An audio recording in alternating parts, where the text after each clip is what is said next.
All right. Thanks very much for the introduction, Kimberly.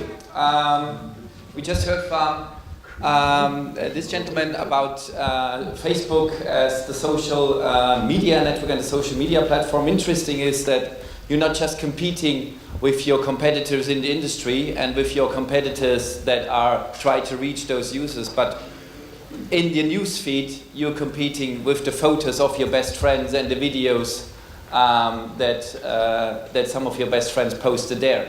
And that's the hard thing, to stop the thumb scrolling down. Anyhow, so we're now touching a different area of social media, as Facebook themselves do not consider them anymore. Is someone from Facebook here? No. What I heard from Facebook directly, they are not considering themselves to be a social media platform, but a marketing platform, where we have now two different disciplines within the social media environment, where we looked at a network for professionals within the social environment with LinkedIn, where we have Adrian Portugal here from LinkedIn, who is managing the DACH region as a business development manager. And we have Simon Woods from Ecomi in the social commerce platform, who runs the sales and business development for SMBs for Ecomi's business in Berlin. I'll do a little bit background for your presentation, so Adrian will start. Adrian's background is a long history of leading positions in management, M&A, within large groups like Lufthansa and Samsung, and since that he went to LinkedIn, has different positions, and now he's running that partnership, and we are within the Miller Meeting Group honored and that we are the first ones who have started to discuss how a partnership could look like, and he will elaborate a bit more on this. The stage is yours. Thanks. So thanks for the introduction. Hello, everybody. As said, here to speak about LinkedIn. The major objective that I have for today is to see my logos on more of your slides when you talk about B2B sales lead generation. Being the leading business network, I want to show how we are relevant to all of you in the room. So what I'm going to do with the presentation is that I'll start a little bit talking about LinkedIn. Obviously, most of you will know LinkedIn as a platform from your individual profiles. For me, it's important to go like one step below the hood and explain a little bit more what's happening there. I will then talk a little bit more about the value that we're actually providing to our corporate clients, and then lastly elaborate a little bit on how we might be able to partner and where we can involve this.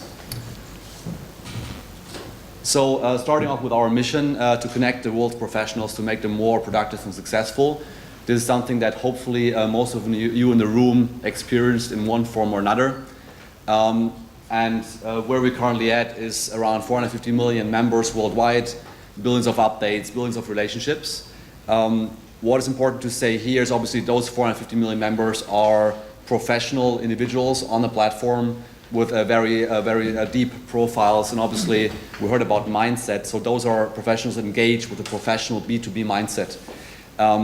Also, the secret sauce of LinkedIn obviously is not only the profile, the secret sauce is the relationships between the profiles. So we do have a database in the back that actually analyzes these billions of relationships, and there's a sophisticated algorithm that actually then surfaces sales lead opportunities, marketing opportunities to our members. And I'll elaborate on this in a bit. Currently, our network is worldwide. We are literally still here. We're reaching across basically all countries. We are the only Western network, and still here, that is active in China, obviously extremely strong in Europe, in North America, but also emerging markets, Brazil, wherever else. Our vision goes one step beyond the current mission, beyond what we're currently doing. This is something that we formulated a long time ago, that we are aiming at creating economic opportunity for every member of the local workforce. That is our long-term mission. And what this means is that we're currently digitally mapping the world economy, so to say. So we want to have basically all the professionals on the platform. We want to have all the companies on the platform with their profiles. We want to have the jobs that are available to members. There are skill sets that are required to perform those jobs. We want to have the schools, and we want to have the knowledge and the training to enable our members. And this is obviously a long-term vision, but something that we're very actively working on. One of the side effects that is less known about LinkedIn is then obviously that our data set gives us a very unique perspective on the talent flows in the world, on labor markets. So this graph here is the flow of tech talent over the last 12 months on the planet. Basically from which country to which country are talents in the tech space migrating. And this is a data source which is unique and that we're, for example, sharing with the World Economic Forum, with governments, with city and municipalities to make decision on labor market, on educational market, how to position yourself in the world. That is a very interesting, really a big data topic. Less relevant today, but happy over beer to discuss more of this because this is really cool stuff. So, very quickly going through the members. Obviously the members are at the core of all we do. Our main credo is members first, so whatever we don't do is generating value to the members that we have on the platform. And this starts with professional identity. How many of you have a LinkedIn profile? Excellent. I'll ask this question with another data point later and the result will be less convincing. So really establishing professional identity, showing who you are, where you've been, what you're aiming for, being found on the professional platform. Secondly, obviously managing your network, right? You're collecting a lot of business cards on LinkedIn. This is just really transporting what you've done offline into the digital world, maintaining, getting the network updates, staying in touch, an easy way to track and expand your network.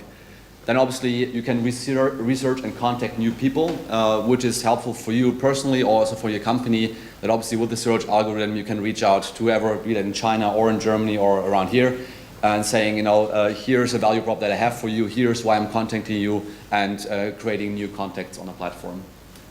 Something that we've been focusing a lot in the recent months is the feed. Obviously, LinkedIn is a lower engagement platform than others, right? This is not a private social fun time. It's more of a professional environment. So what we've been building is really the feed that gives all the relevant news to the member for the industry, for updates, for members, for connections. We've been investing quite heavily in this to tailor this to each individual on the platform. And then lastly, two more. Obviously jobs. So whether you're happy in your current job or not, LinkedIn is obviously a very strong platform for passive job seekers. Meaning even if you're happy in your current job, if there's a better job offer coming along, you might be open to discuss this. So obviously our algorithm will serve you job recommendations that are tailored to you. And lastly, learning solutions. So this is an acquisition that we've done, I think 1.5 years ago, Lynda.com, where basically we said in our vision that we want to not only show jobs and positions and companies to members, but we also want to enable them with trainings to actually get those jobs. We acquired a learning company, so we now have the largest online training portfolio for professional quality videos that are available to our members. The interesting part for today, and that's the second question, how many of you have actively managed company pages on LinkedIn that you use to present your company, to generate leads, to engage with a professional environment? That's why I said that this will be less convincing. So obviously we're offering a very unique B2B portfolio, and LinkedIn is the B2B platform. Our demographics, our mindset is completely different from other social players in the market. And all of this starts with the company page. And this is something that I personally believe, and I have to, is an extremely undervalued asset, an unknown asset to a lot of your SMB clients.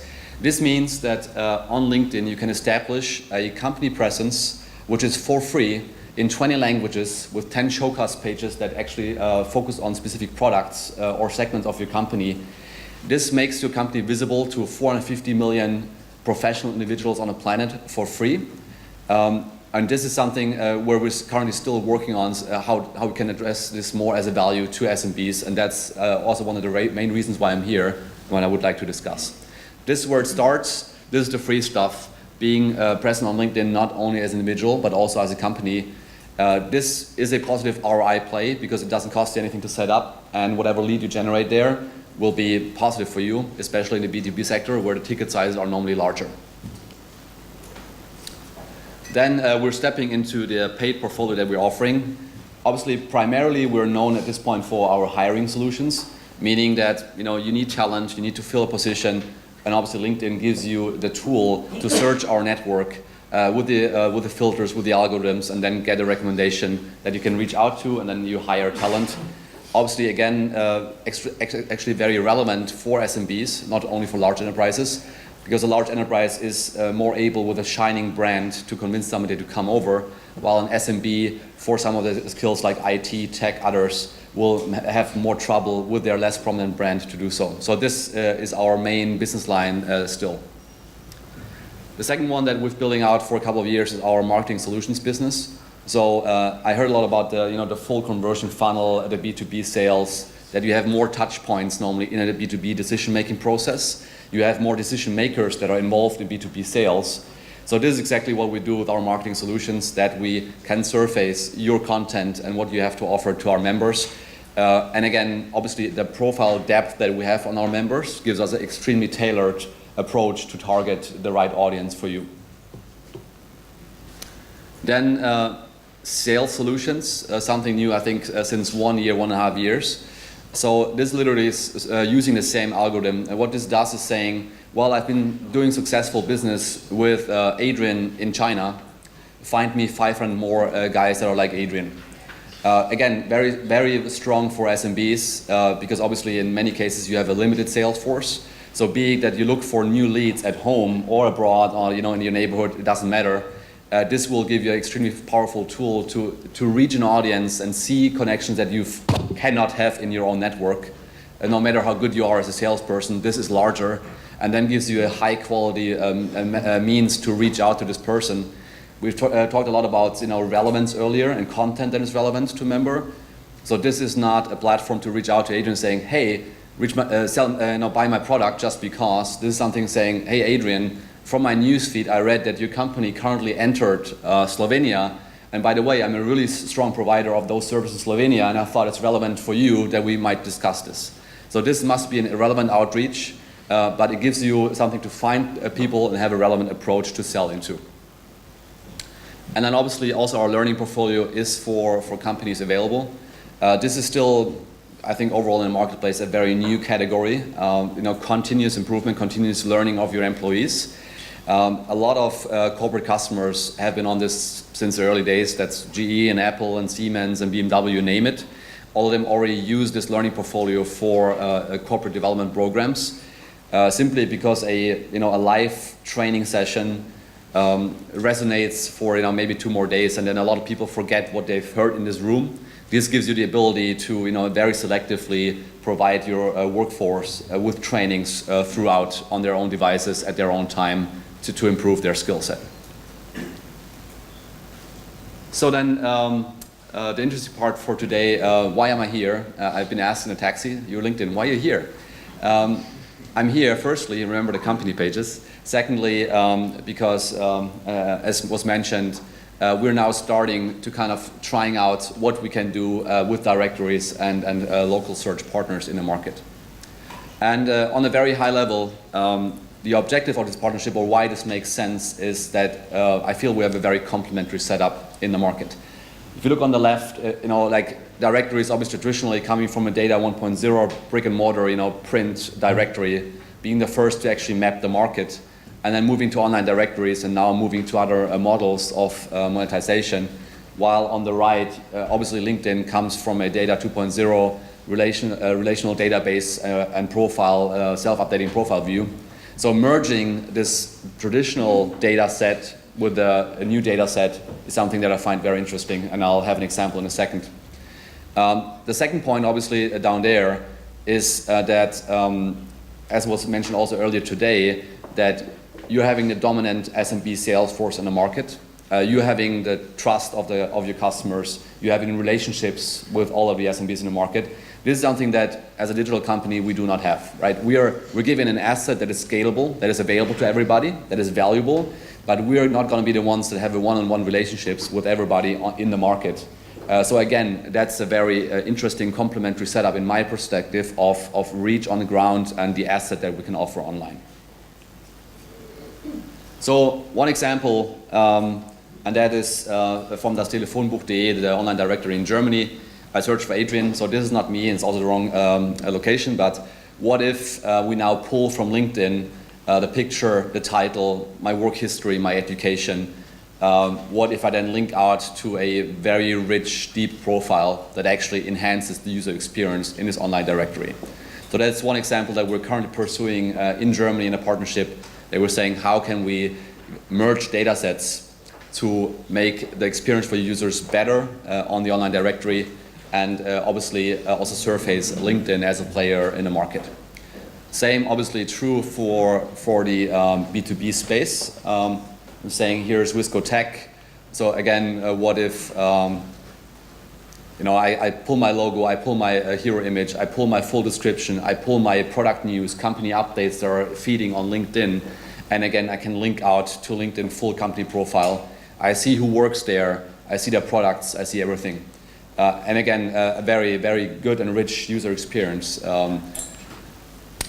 And then what if, and that's more of the SMB footprint. So again, using exemplary numbers for Germany, the upper bar shows the footprint for the German directory, which obviously includes brick and mortar. That is mapping the full market, more or less.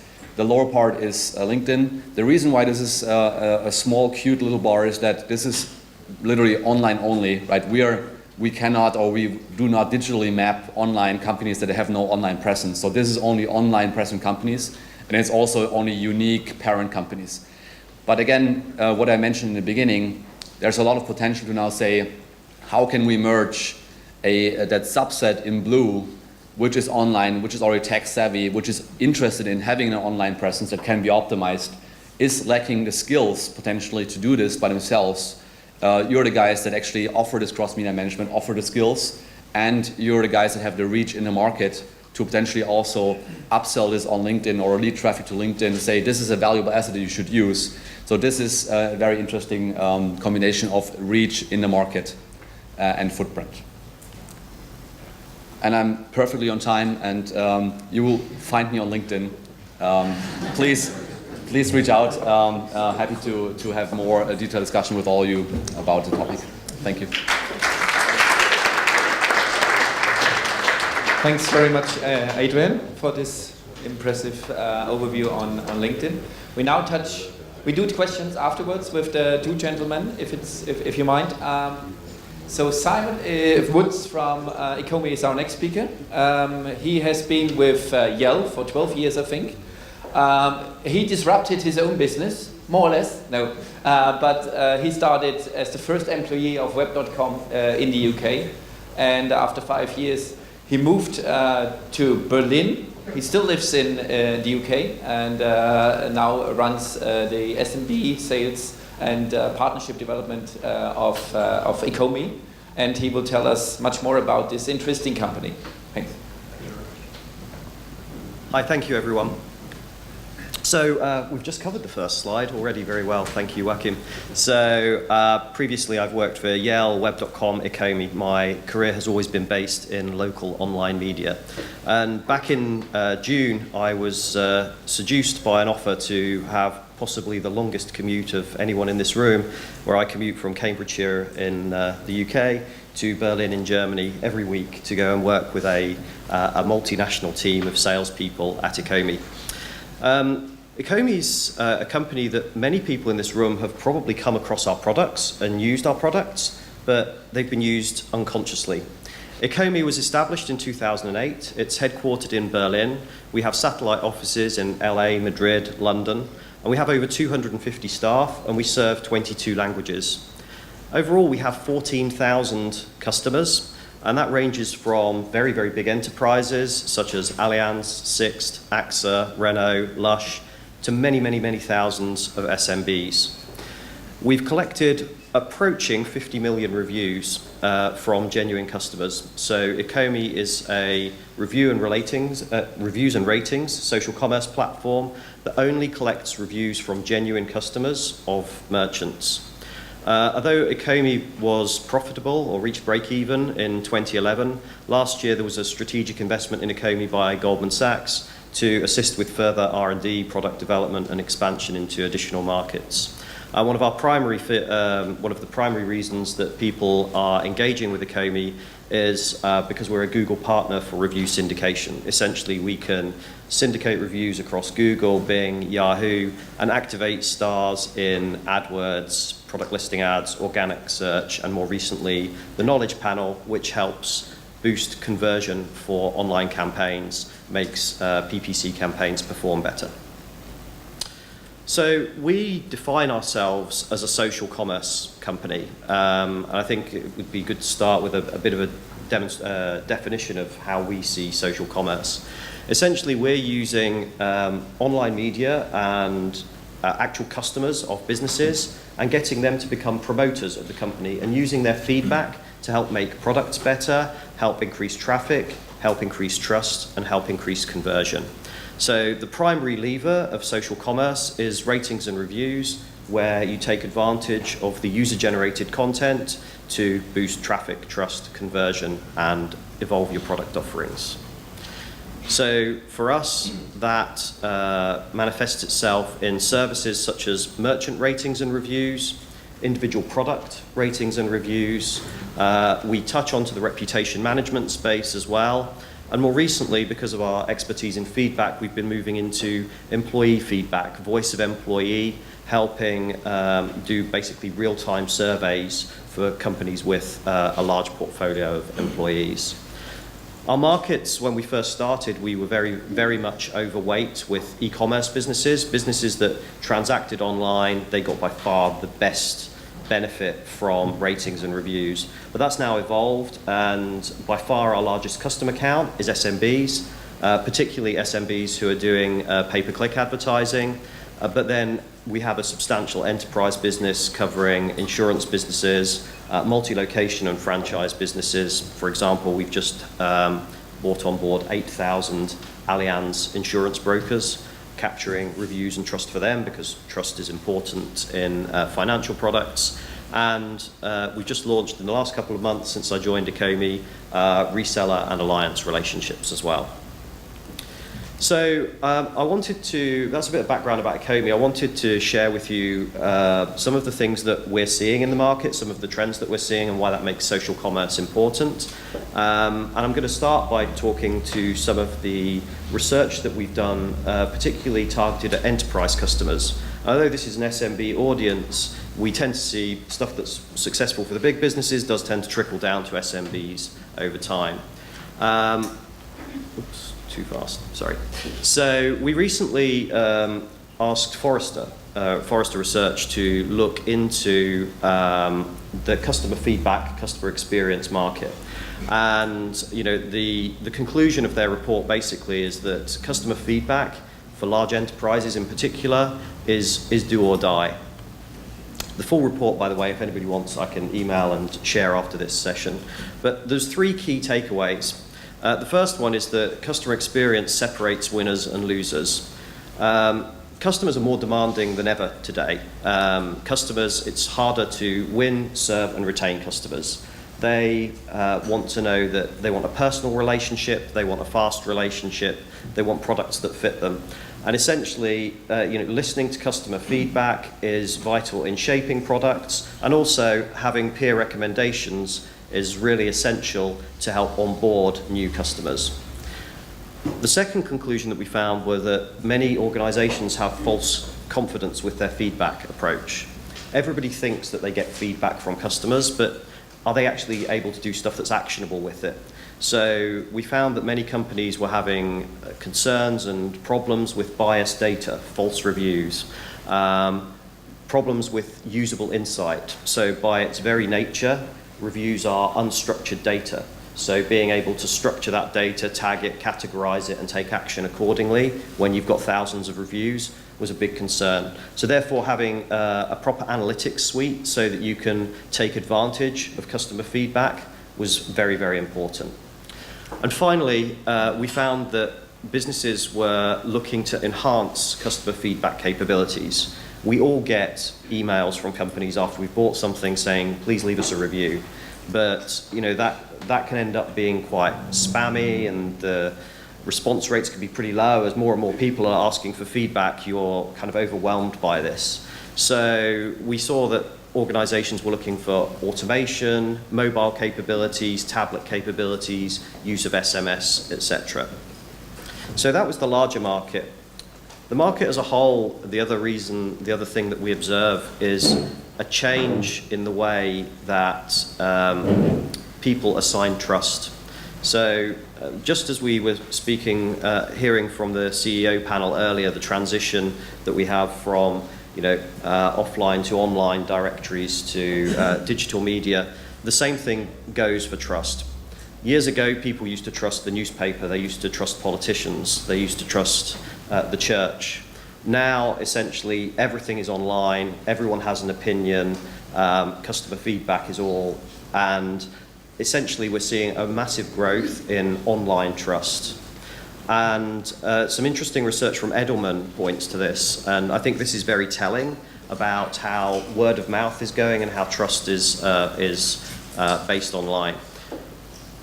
If we go back just to 2012, traditional media was still the most trusted source of general news and information. So that would be TV, that would be newspapers, etc. But just as we're seeing the migration from old media to new media, we're also seeing an acceleration in the amount of trust that is attached to new media. People trust search engines now more than they trust newspapers, TV, other existing media. And when we get into millennials, we see that 66% of millennials trust a search engine, whereas only 58% of millennials trust traditional media. And the gap is widening, and managing and maintaining your reputation on search engines and online is crucial to being able to make sure that you can convert and win customers. So we've spoken about why trust is important and how this works. Let's share with you some of the advice that we see for leveraging social commerce for SMBs. So these are some of the services and techniques that we see SMB customers using.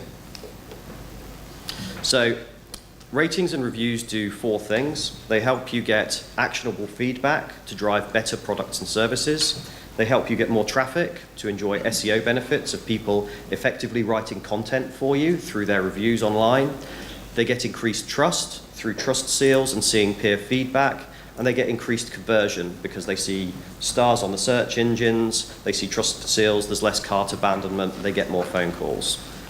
So how do they make this work? Well, the first thing is to make sure that you unlock the silent satisfied majority. If an SMB does not collect reviews, no matter how good they are, if you search for reviews, you will just see really bad stuff about them. Because the main motivation for people leaving a review, if they're unprompted, is a bad experience. They just want to go find an open review platform and hate on you, essentially. By proactively requesting reviews and making it easy for people to leave a review, you unlock the silent, satisfied majority. This is figures from our own database. This is based on over 40 million reviews, as I say, approaching 50 million reviews. Out of all of those tens of millions of reviews solicited from genuine customers, the amount of 1-star ratings is just 0.54%. The percentage of 4- and 5-star ratings is over 94%. Why is this? Well, frankly, most people are happy with the businesses that they buy from. And making it easy for them to leave a review and to say so allows that reputation to be translated online and to be syndicated to Google and elsewhere, and to be shown on your website and to help increase trust. So if you make it easy for people to say that they're happy and leave a review, you get a true picture of your business online. If you just leave it to the customers and you don't actively solicit reviews, your online reputation will end up with a relatively low volume of very, very bad reviews. So to get this to work, to solicit as many reviews as possible, having the right strategy is important. So the do nothing strategy is you just leave it, people find a review platform and say bad things. If you want people to write about you and have a reason to write about you even when they're happy, then make sure that it's easy for them to leave a review. So you need to use as many mechanisms as possible so that the customer can choose the most convenient method of leaving a review. So that might be email, which everyone does. It could be SMS text message. We've seen that be particularly successful, for example, with taxi firms, and I'll share a case study with that in a minute. Tablet. If you have a business that's on the go, a service provider like a plumber or a locksmith, then frankly, they're not in the business of sending out emails afterwards to leave a review. Have a tablet with you at point of sale and get the customer, hand it over to the customer once you've completed the job, get the review, and it's syndicated straight away. It can even work offline. Instant review, pop-ups on checkout pages so that people can leave reviews for you. And we're even seeing now video reviews. So we're beta testing this. A lot of people there in front of their laptop, and we're seeing that there's a quite incredible take-up actually of video reviews, which I was quite surprised by at first, but given the growth of YouTubers, perhaps that's not a surprise. So the main thing we would recommend for SMBs when they're getting reviews is to have choice, use as many methods as possible, and for maximum authenticity, try to make sure that you're only capturing reviews from genuine purchasers. That way you get a real barometer of exactly what's going on. It makes it very hard to fake good and very hard to fake bad. That's one of the advantages of the system that we use.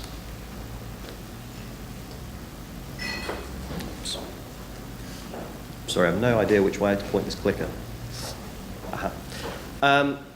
Levering, you can give something back when soliciting reviews as well. So we see a lot of restaurants and other businesses using their reviews for come back soon offers. So Saturday night steak night, special offer for a restaurant, percentage off your next purchase, refer a friend, etc., etc. So incentivizing repeat business after people have left a review is a very good strategy for SMBs to use. Integrating and sharing reviews via Facebook. So once you've got somebody as an ambassador for reviews, setting up automated systems so that those can be syndicated to Facebook, Instagram, LinkedIn, or others is again a very easy and straightforward promotional opportunity for small businesses online. Leveraging product reviews. So as well as rating you as a business, it's possible to have people rate the products that you sell. And so if you're selling, for example, drills online, such as the Bosch one that you see here, actually collecting reviews for that product and then leveraging your star rating within Google PLAs, within Google Shopping ads, typically increases conversion for those ads by 5%. That's the average figure that Google see across PLAs. So again, leveraging reviews from your existing customers allows you to get more response online.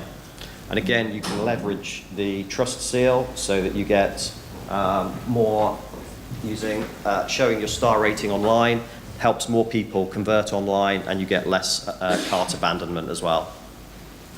Trust seals and widgets, as I mentioned, that helps cut out people's cart abandonment, keeps people going all the way through to purchase, and converts more browsers into buyers on a website. And displaying an independent trust page where your reviews can be seen by all with authoritative stamps basically helps. And linking to that, again, is a key lever of converting more and more customers. One interesting case study that we've seen as well is people using reviews, small companies using reviews to fight back against bigger companies.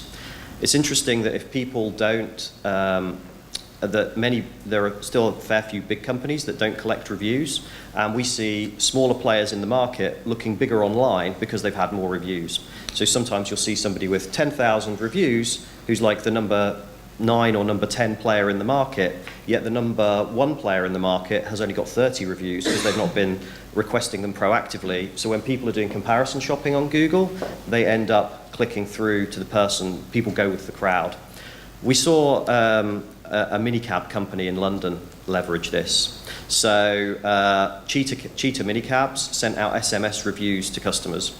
You would typically think that people aren't terribly keen to leave reviews for a minicab company being driven around from A to B in a Prius.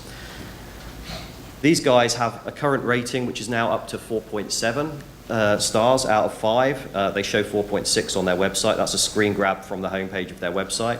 56% of people who were sent a review request by SMS message left a review, and they've received over 2,400 reviews over the past 12 months. This is helping them fight back against Uber. London's a very difficult market for minicab companies because they're up against the black cabs, they're up against Uber, but they recognize that trust is key to people selecting a minicab, particularly when you're in a market where you have lots of business travel and you have lots of tourists. So the outcome of this is that these guys have actually, against a background of significant competitive pressure, have actually grown their fleet and grown their business, and they attribute much of this to their review collection strategy and putting that front and center of their marketing.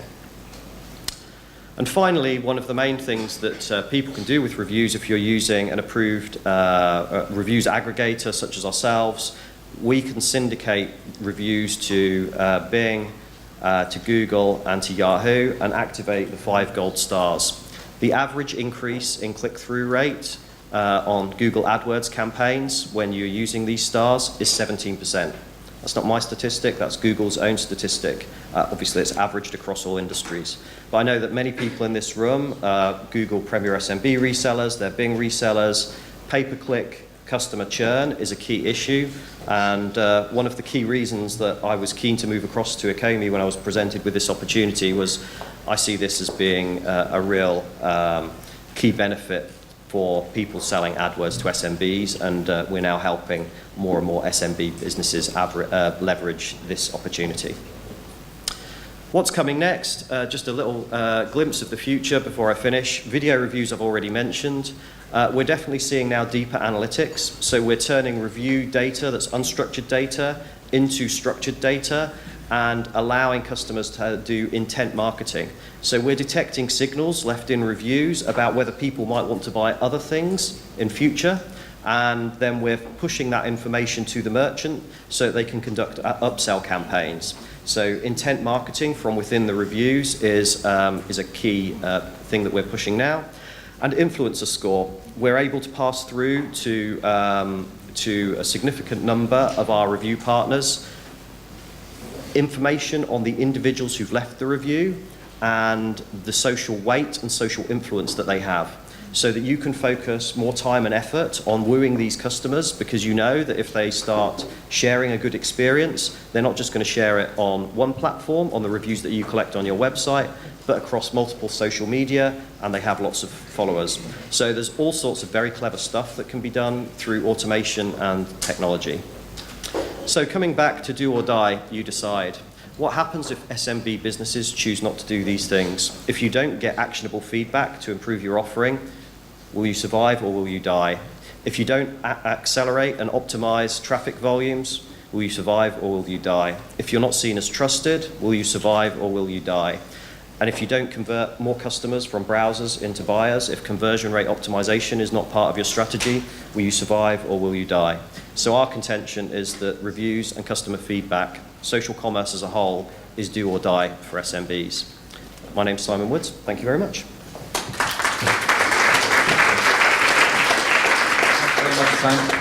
Thanks very much, Simon. Do we have questions from the audience either to Simon or to Adrian? Andres?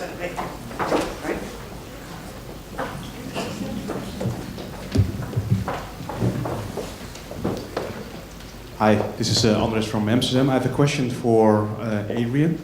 I was wondering, after the Microsoft acquisition of LinkedIn, are there further, let's say, plans for integration with other data points like Microsoft Outlook or Microsoft Dynamics, which is quite logical, of course, with LinkedIn? So obviously that deal has not yet closed. So there is no official open at this point. If you follow what both CEOs have been, discussing in the news, on different conferences, obviously there is plans to leverage, both different products and platforms, together. So the vision is certainly going forward with integrating this to, increase productivity and increase those tools on both ends. Yeah, but I cannot really share details on the roadmap. That's more, what's already publicly available is hopefully giving a good picture of that. Other questions? I have a question basically to, oh, sorry. One question back there. For Adrian as well. I just signed up for the learning on LinkedIn, which I didn't know already there. And I was just wondering, what's the strategy around who delivers content for the learning? Where we get the content for the learning offer, or how we, okay. So we have actually a pretty substantial team, both like lynda.com was the original provider of this, also in Germany with Woody the Brain. So we do have our in-house content creation team. So those are normally people with background in the education industry. They are actually building the curriculum and then only work with very select trainers to actually deliver those trainings online. So it's in-house in-house production. So James from? Hi, yeah, James at web.com. I've actually, to be cheeky, I've got two questions, one for Adrian and one for Simon. Is that okay? Thanks. Adrian, first of all, very interested in your company pages. Do you guys have an open API, or do you enable publication via API for third parties? There are a lot of players in the room here who already have rich data profiles. How easy are you making it to enable us to publish into company pages via API? So those were actually two questions in one and two answers. Firstly, yes, we do have an open API where we can already push information to those company pages, and you read the analytics and all this is available open. We also have a closed partner API with some more functionality added on top of this. And to the second part, how easy it is to push data, we can do better. Thanks, that's a good answer. Thank you very much. And Simon, can't see you there. Hello, mate. Really interesting presentation there. I'm interested to know whether you've used any outbound telephone as part of your gathering of reviews and reputation. We've tried doing some of this stuff already before and found it very effective to actually literally telephone up the customers and ask for it. Have you got any experience with that, or are you guys doing it all online? No, we do have outbound call center partnerships where for certain customers, typically it tends to be in the enterprise space rather than the SMB space. But yes, we have done outbound calling to solicit reviews from customers, and the response rate's very high. Obviously, the costs are similarly higher. Okay, I think we're running out of time, so thanks a lot, these gentlemen, and having applause for them. Thank you.